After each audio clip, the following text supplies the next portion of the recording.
In this video, we'll learn about preventing injuries. Practicing yoga is as safe as walking. That being said, injuries are still possible and you should take care to avoid them. Start by following a few basic rules.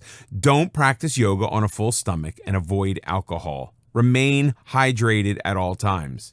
Every yoga class should begin with warm-up exercises. If yours does not, look into another class.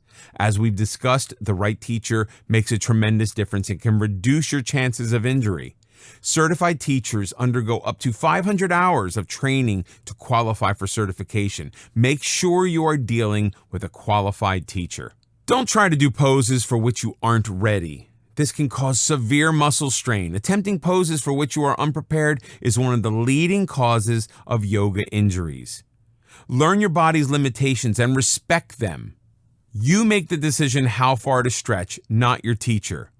You may be feeling more agile on certain days than others. If you are having a bad day, accept it and don't attempt difficult poses that may have been possible at other times. Listen to your body. Certain areas of the body, such as neck, lower back, knees, and hamstrings, are particularly vulnerable to injuries. Take care with any poses involving those body parts. It is easy to become lightheaded when changing poses, so be sure to remain hydrated at all times. Most yoga poses can be modified by using blocks or towels. Don't hesitate to use these modifications until your body is able to create the poses more effortlessly.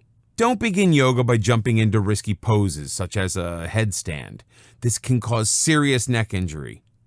Work your way up to the more difficult poses.